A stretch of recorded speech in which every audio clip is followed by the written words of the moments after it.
8 главе. Евангелие от Матфея.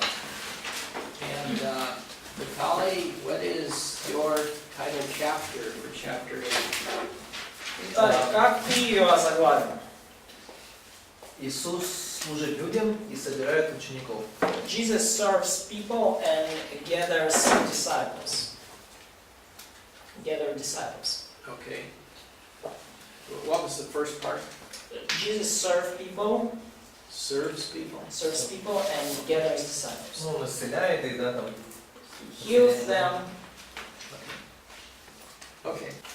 I don't have many comments on this chapter except I'd like to have Vitaly have you read verse 20. Нету особых комментариев по этой главе, но просто Виталий, прочитай стих 20. Иисус ответил: у лисиц есть норы и у птиц небесных гнезда, а сыну человеческому нет и голову преклонить. He refers to himself there as the Son of Man. И он здесь называет себя сыном человеческим. That term is used in the Old Testament. И этот термин, который использовался в Ветхом Завете, In Daniel 7:13 and 14. в Даниила 7 главе 13-14 стих. So turn to that. Даниила 7 глава 13-14 стих. Видел я в ночных видениях, вот с облаками небесными шел, как бы сын человеческий, дошел до ветхого днями и подведен был к нему.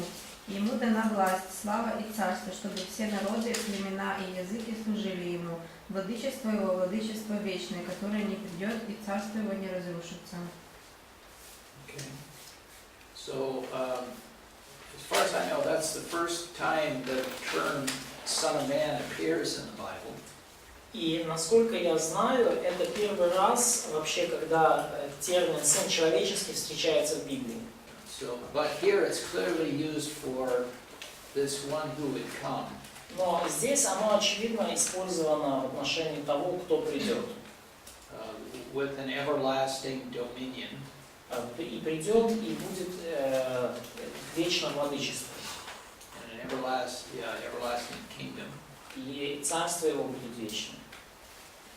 And so when Jesus referred to himself as the Son of Man, that would have meant a lot to the Jews that knew their Old Testaments. И когда Иисус называет себя сыном человеческим, это много значит для тех евреев, которые знают Ветхий Завет. Do you have any comments on that chapter? Есть ли у вас какие-то комментарии по этой главе?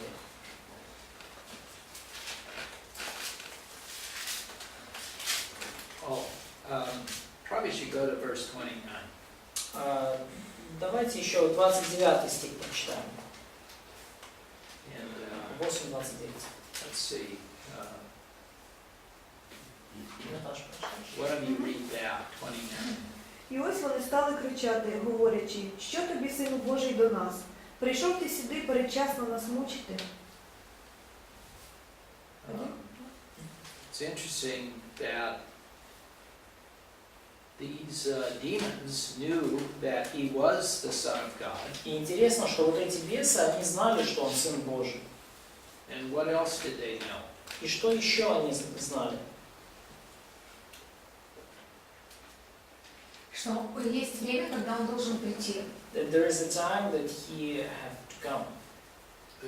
There's going to be a time of judgment to come for them. Да, что придет время для их осуждения. So somehow they knew this, Каким-то образом они это знали. and they're just pleading that they not be confined until this time. И они умоляли его, чтобы им не быть осужденными прежде этого времени. So the Jews may not have been able to recognize Jesus, but the demons sure did. Ну и потому иудеи могли не опознать Иисуса, и кто он такой, но демоны это делали с точностью. Okay, ready to go to chapter 9? И вот мы двигаемся к 9 главу.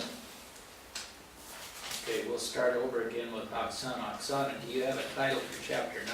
Начнем снова с Оксаны. Оксана, по 9 главе, что у тебя есть? Покликання Матвія Ісус не цурається грішників. Calling of Matthew, and Jesus is not ashamed of sinners. Okay. Anybody have anything else they want to, any other title there?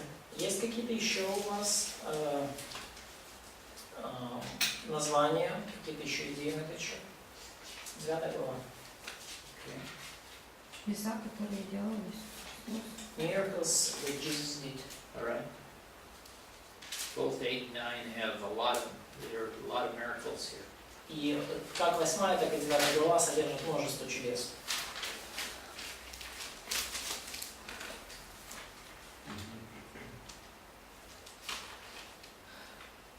Let's somebody read verses 27 through 31.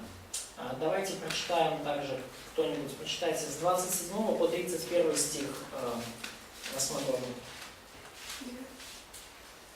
8 chapter? Or 9? С 27 по 31 9 глава. Коли ж Ісус звідти вертався, йшли за ним 2 серці, що кричали і казали: «Смілись над ними Ісус, над нами, Сину Давида». І коли він додому прийшов, приступили до нього серці. Ісус до них каже: «Чи ж вірите ви, що я можу вчинити оце?» Говорять до нього вони: «Так, Господи». Тоді він доторкнувся до їхніх очей і сказав: «Нехай станеться вам згідно з вашою вірою». І очі відкрились у них. Та Ісус сказав їм суворо, говорячи: «Глядіть, щоб ніхто не дивився про це». І вони відійшли та розголосили про ньому по всій тій країні. What did they call Jesus? Как они называют Иисуса? Son of David. That's very significant. Значительно, да? Это очень значимо, правда? So the blind understand better than the Pharisees. Слепые поняли лучше, кто он, чем фарисеи. Можна пояснити вірші з 14 по 17? Can you command verses from 14 to 17 І чи можна це зараз приміняти? about fast, about new wine, new skins, and how should we apply this now? Please read it.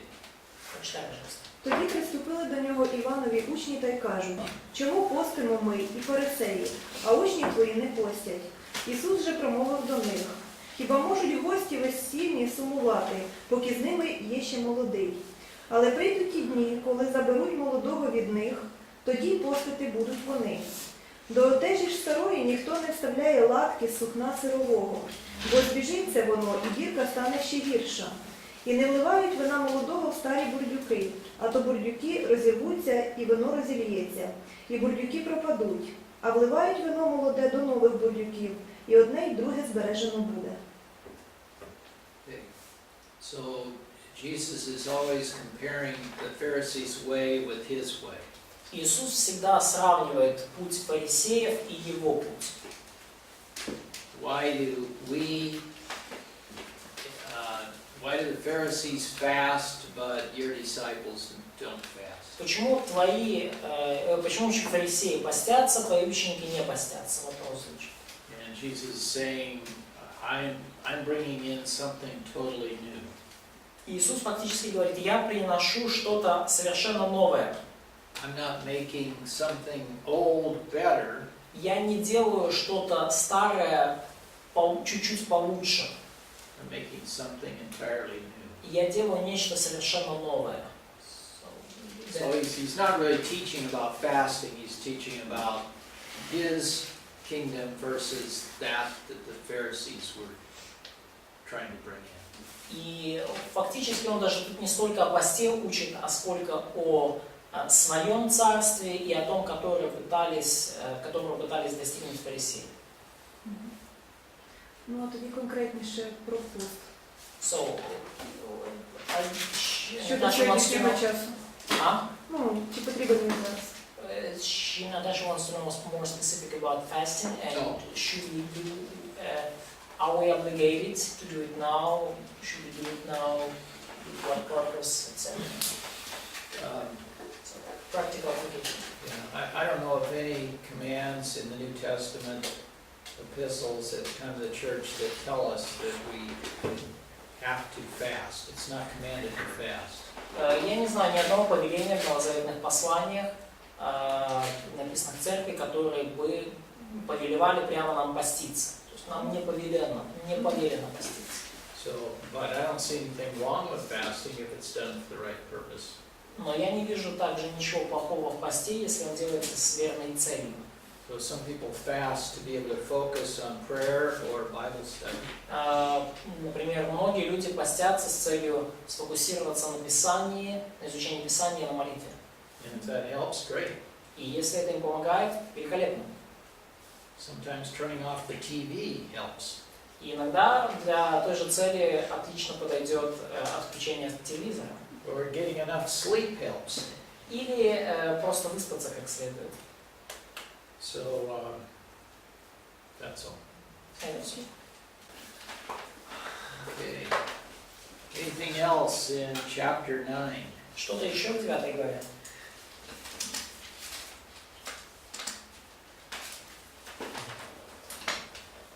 Okay, we will go to chapter 10 and В 10 главе двигаемся. Galia. What, do you have a chapter title for 10? Галя, какое у тебя название для 10 главы?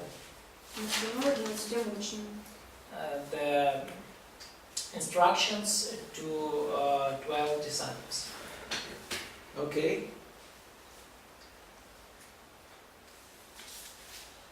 Who does he send his 12 disciples to? К кому он отправил этих 12 учеников? Куда? Сейчас? Ну, Израиль. To Israelites. Okay. To Israelites. And let's see, I need to get back here. I think at the end of chapter 9, Подумайте о конце 9 главы. it talked about the harvest is plentiful, but the workers are few. Там говорится, что жатвы много, а делателей мало. Therefore beseech the Lord of the harvest to send out workers into his harvest. Итак, молите Господина жатвы, чтобы выслал делателей на жатву свою. So now the Lord will send out workers into the harvest. И вот в 10 главе Господь посылает делателей на жатву.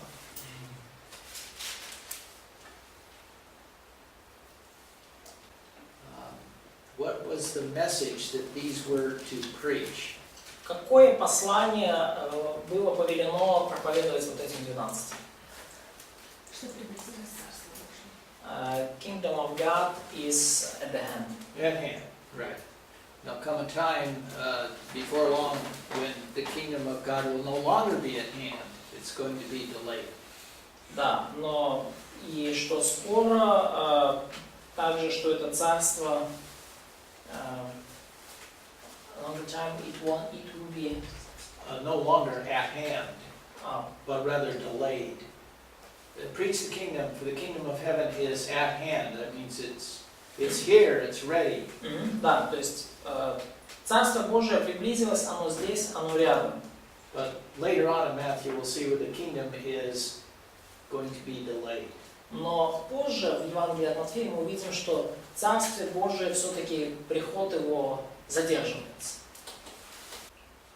Okay, that's all I have for 10. Do you have any comments or И questions? это все, что у меня есть в 10 главе. Есть у вас комментарии, вопросы?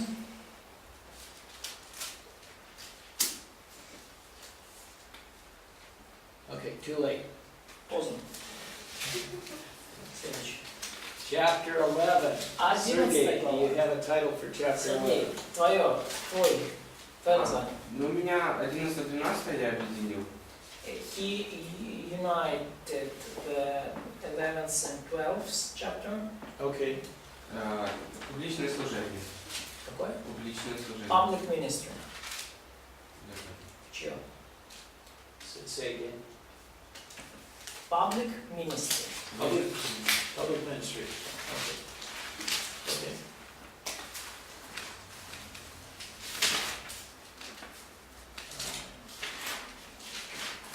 I had Jesus honors John the Baptist and calls all to himself. Я назвал это так. Иисус высказывает почтение Иоанну Крестителю и призывает всех к себе. Иисус высказывает почтение Иоанну Крестителю и призывает всех к себе. Verses 1 through 3. Хочу, чтобы кто-то из вас прочитал стихи с 1 по 3. И когда кончил Иисус наставление 12 ученикам своим, перешел оттуда учить и проповедовать в городах. Иоанн же, услышав в темнице о делах Христовых, послал двоих из учеников своих сказать ему: «Ты ли тот, который должен прийти, или ожидать нам другого?» How could this happen? Как такое могло случиться? What was wrong with John the Baptist? Что было не так с Иоанном Крестителем? Or was anything wrong with John the Baptist? И было ли что-то не то с Иоанном Крестителем? Was he having spiritual problems? Были ли у него духовные проблемы? What do you think? Что вы думаете? Ну, скорее всего, ожидали царя, который освободит израильский народ. Будет Probably they waited for the king who will set the Israelites free from Romans. вот. Но Иоанн Креститель также этого ожидал, определенных изменений. And maybe John the Baptist expected also some changes, social changes. А уже прошло достаточный период времени, And it is sometimes already just go и ничего не меняется. and nothing, it seems like nothing changes. То есть он мог, скорее всего, он думал ровно так же, как Завидеевы, что это царство будет фактическое сейчас. Maybe he thought, his opinion was common with John and James, sons of Zebedee, the apostles, that this kingdom would be kind of temporary, so that would be an earthly kingdom on the earth.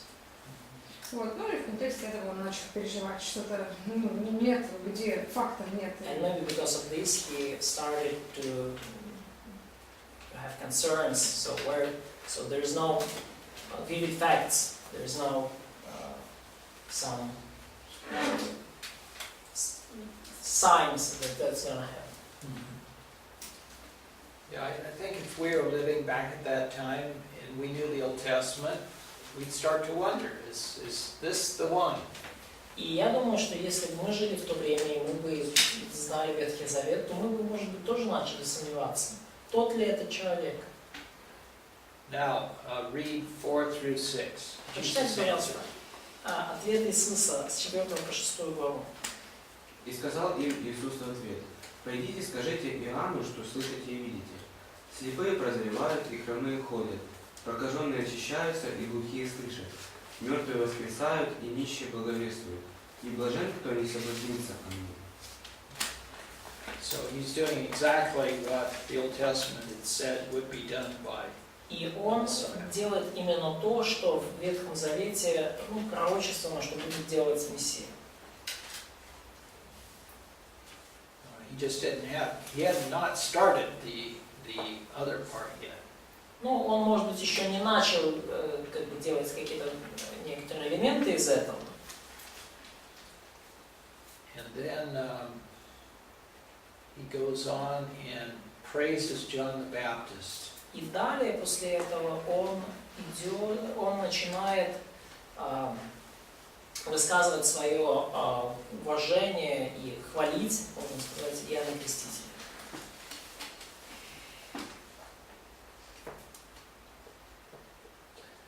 There's a lot we could talk about here, but unless you have questions, I think we'll go on. Вопрос есть по 12 стиху. There is a question on verse 12. 11, извиняюсь. 11. 11 глава, 11 стих. Question, chapter 11, verse 11, and there is a question on chapter 11, verse 12. Okay. То есть он говорит наименьшее царстве, потому что он усомнился?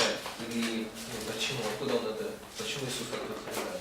Why he called John the Baptist the least in the kingdom? Because of his doubts, or what? He says that up till now he is the greatest among those born of women. И он говорит, что истинно говорю вам, из рожденных женами не восставал больше Иоанна Крестителя. But in the future time, Но in в the будущее kingdom time, во времена царства, the greater will be the least. самый великий будет самым малым. So in the kingdom, those who enter the kingdom, John the Baptist won't be one of those entering the kingdom as a mortal man. John the Baptist will, Иоанн Креститель не войдет в Царство Небесное как смертный человек. and he says many times that the least will be the greatest in that kingdom. И он говорит о том, что наименьшие станут наибольшими в этом будущем царстве. So it goes back to the Beatitudes, you know. Blessed are the poor in spirit. И это все, мы опять же возвращаемся к вот этим вот благословениям, да, то есть к заповедям блаженства.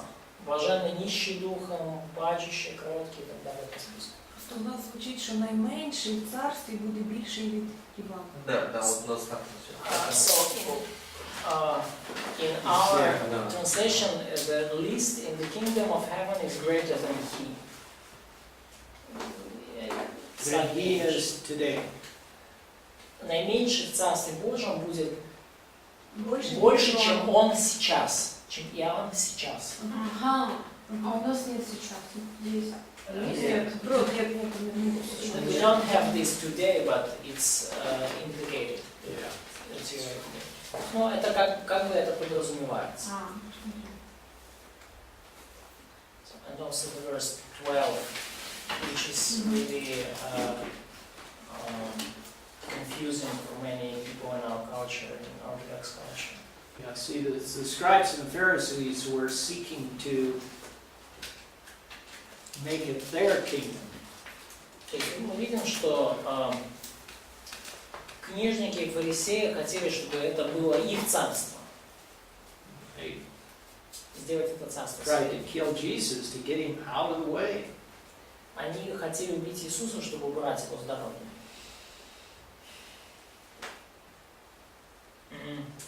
It's just, I think it's a matter of translation, because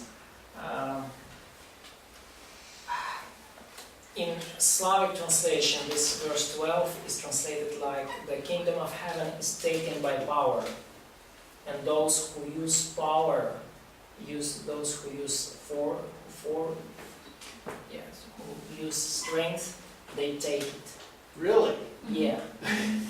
And that's some.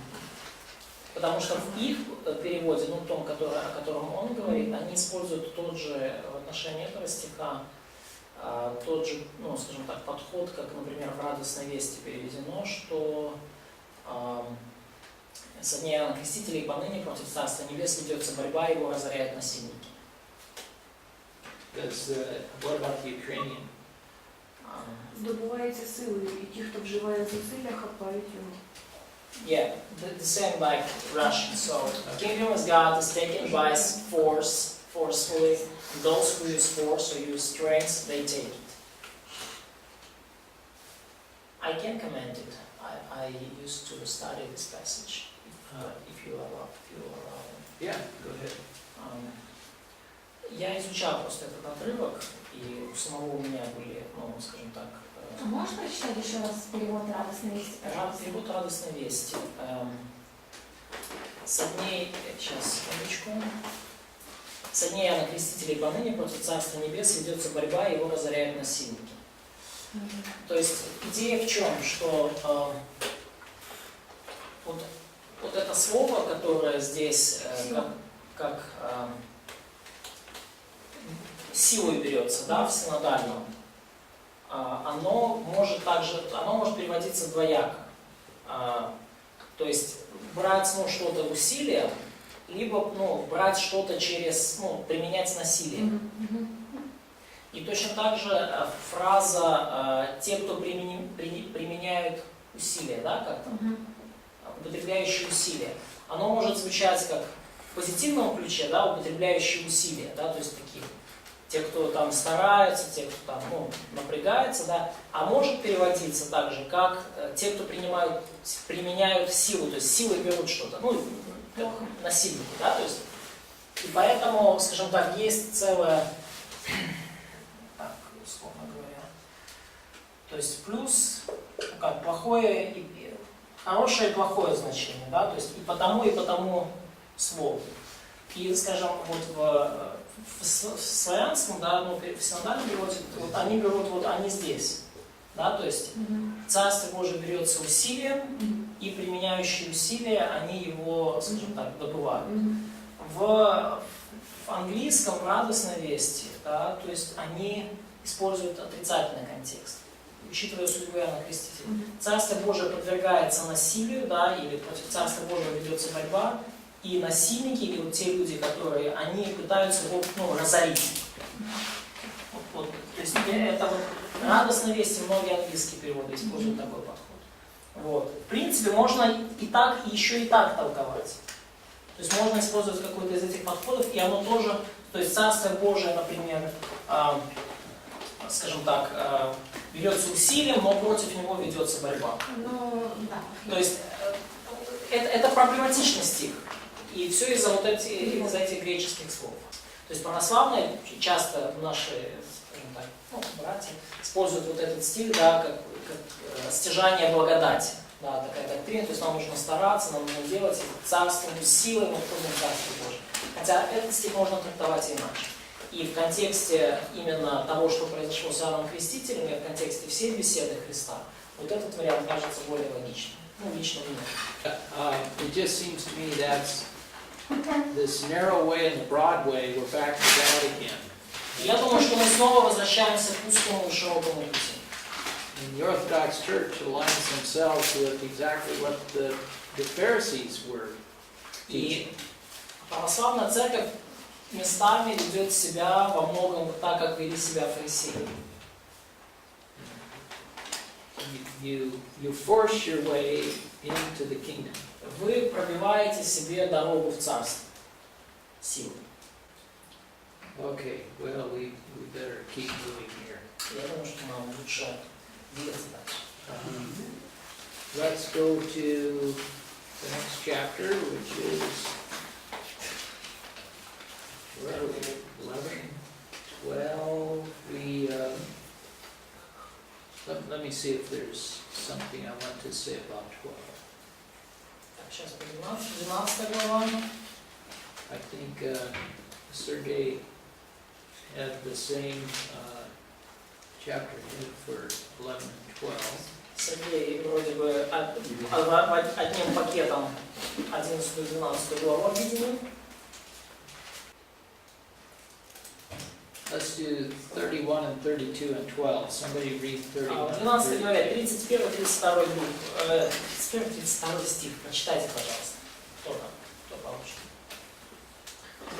12, 31, 32. Посему говорю вам, всякие грехи хула простятся человеком, а хула на духа не простится человеком. Если кто скажет слово на Сына Человеческого, простится ему. Если же кто скажет на Духа Святого, не простится ему ни в этом веке, ни в будущем. Okay. Here was Jesus Christ, the Son of God, the Messiah, doing miracles under the power of the Holy Spirit. Вот мы видим, Иисус Христос, Сын Божий, Мессия, делает чудеса Божьей силой. And those who did not accept him said that he was doing miracles under the power of Beelzebub, so of Satan. И те, кто не приняли его, говорят, что он делает чудеса силой Вельзевула, то есть сатаны. And he says that sin cannot be forgiven either in this age or the age to come. This age would be the age of Israel, the age to come would be his millennial reign. И он говорит, что таким людям и грех не простится ни в этом веке, ни в будущем. И в этом веке подразумевается век Израиля, а в будущем, тысячелетнее царство, то, что грядет. So in both of those ages, they had Jesus Christ there in person. И в обоих вот этих веках, в обоих этих моментах истории, Иисус Христос лично присутствует воплощен на земле. So today we don't have Jesus Christ in person in front of us. И в наши дни у нас нету Христа воплощенного с нами здесь на земле. But the Holy Spirit is convicting the world of sin, righteousness, and judgment.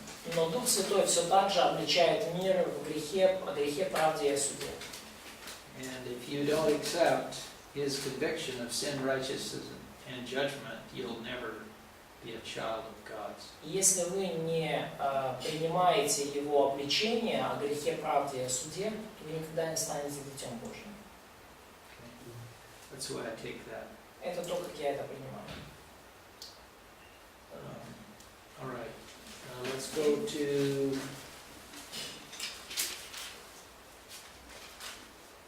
14. Итак, 14 And 14 глава. chapter title, Masha. Для 14 главы какое название? 13 or 14? Did we skip 13? Yes. Why? Почему мы пропустили 12? 13 is important. We need to go to 12 13. важно, нам надо ее как-то... Так, Христос научает притчами. Христос? Научает притчами. Jesus teaches with parables. Yes. And there are several parables in this passage. И есть несколько притч в этом отрывке. And it's interesting how many times the kingdom of heaven is mentioned. И очень интересно посмотреть, как часто, сколько раз упомянуто Царство Небесное. Keeps saying the kingdom of heaven is like. И он постоянно говорит, еще подобно Царство Небесное тому. The kingdom of heaven is the kingdom that was promised in the Old Testament. И Царство Небесное – это то царство, которое было уже обещано в Ветхом Завете. The Jews would be in their promised land. И что евреи будут в обетованной земле. Their king would be the Messiah king. И что их царь будет царем Мессии. He would reign not only then, but forever. И что он будет царствовать не только в каком-то во времени, в историческом промежутке, но и вечно. So I take all these parables to be teaching the kingdom age, not the church age. И я считаю, что все эти притчи учат о будущем веке царстве, но не о веке церкви. Они применяются к веку будущего царствия, не к веку церкви.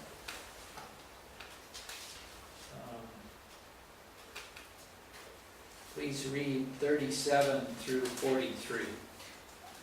Пожалуйста, прочитайте 37 по 42. 42? 37 through 43. 37 главы по 43, с 37 стиха по 43 стих 13 главы. Он же сказал им ответ: сеющий доброе семя есть сын человеческий, поле есть мир, доброе семя есть это сыны царствия, а плевелы сыны лукавого. Враг, посеявший их, есть дьявол, жатва есть кончина века, а жнецы суть ангелы. Посему, как собирают плевелы и огнем сжигают, так будет при кончине века сего. Пошлет Сын Человеческий ангелов своих, и соберут их из царства его, все соблазны и делающих беззаконие, и вернут их в печь огненную, там будет плач и скрежет зубов. Тогда праведники воссияют, как солнце, в царстве Отца их. Кто имеет уши слышать, да слышит. Okay, so he's interpreting this parable of the wheat and the tares, or the good seed, or the good plants and the bad plants. И он здесь толкует саму эту притчу о добром семени и плевелах, и о добром плоде, о добром плоде и дурном. And when is the judgment? И когда произойдет осуждение, когда происходит осуждение? При кончине века. In the end of ages. Yes. Да. End of the age, singular. Да, при кончине века, да.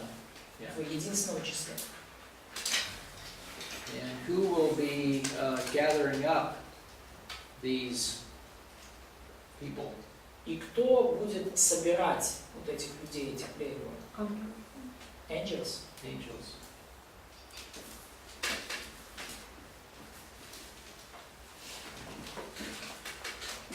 Okay. Unfortunately, we have to move on. К несчастью, нам нужно двигаться дальше.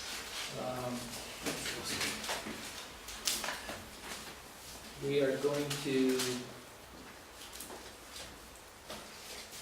skip a bunch of chapters because we don't have time. Мы пропустим некоторые главы, потому что времени у нас нет.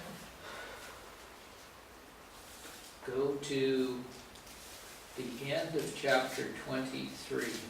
Давайте в конец 23 главы перейдем.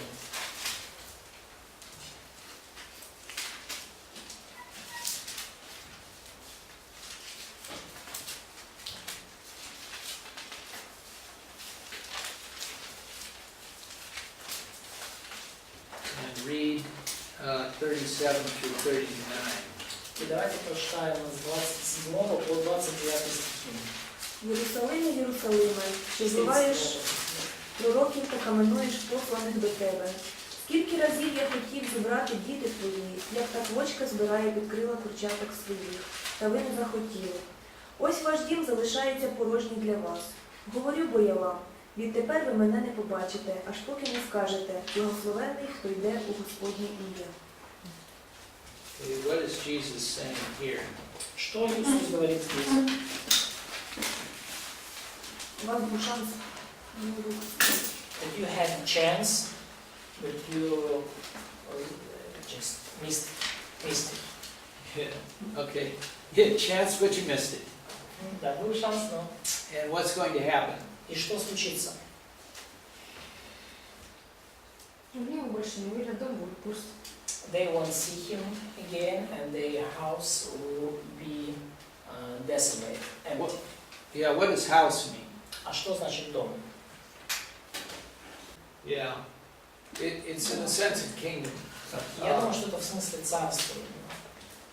Have you ever heard the term the House of Windsor? The House of Windsor. Помните ли вы, слышали, может, термин такой дом Виндзоров? Виндзоров, или какая-то королевская династия.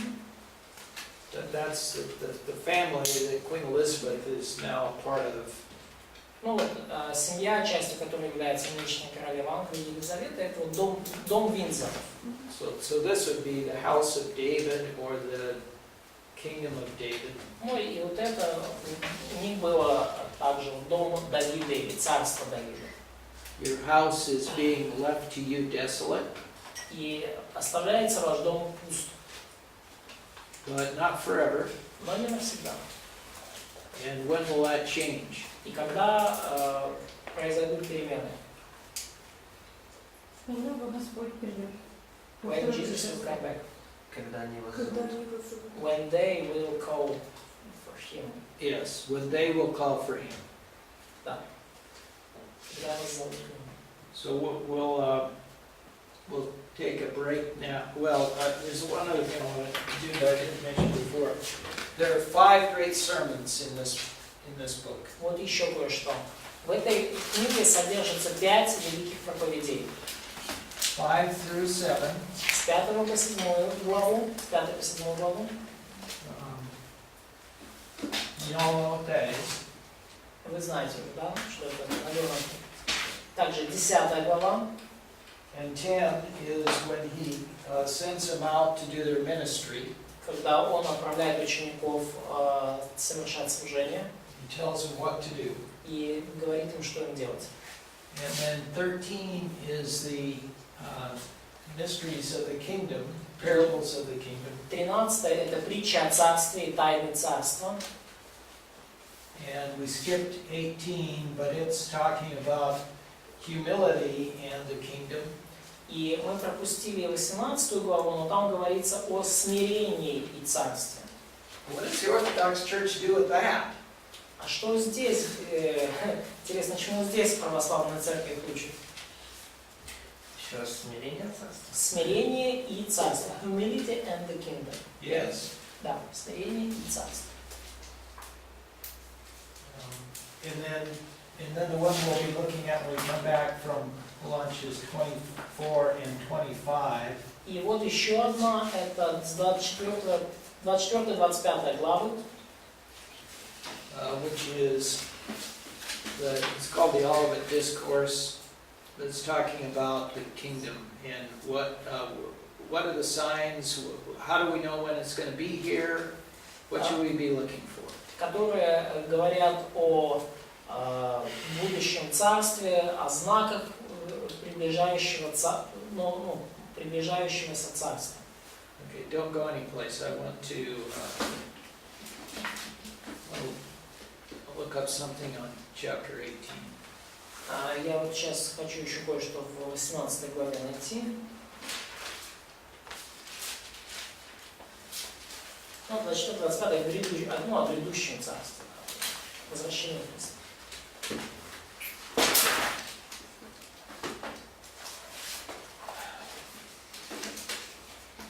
Well, in light of what was said about the Orthodox Church, В свете того, что мы говорили о православной церкви, here's what 18 teaches. вот что, о чем говорится в главе 18. Humility is required to enter the kingdom. Смирение необходимо, чтобы войти в царство. Humility is required for greatness in the kingdom. Смирение необходимо для того, чтобы стать великим в царстве. Humility is required to prevent one from becoming a stumbling block. И смирение необходимо, чтобы предотвратить, что кто-то споткнется или соблазнится. And then he talks about church discipline. Humility is required to administer proper church discipline in the church. Также смирение необходимо, чтобы осуществлять здравую дисциплину в церкви. Humility is required before one is in a position to forgive another. И смирение необходимо, когда для того, чтобы люди могли прощать. That's to forgive somebody that has wronged you. То есть, когда вы в ситуации, когда вам нужно простить того, кто сделал вам зло. So humility is required in the kingdom of heaven, and you can't bring in the kingdom by force. И смирение необходимо в небесном царстве, и вы не можете вторгнуться в царство силой. You can't succeed in the kingdom with force. И вы не можете силой преуспеть в царстве.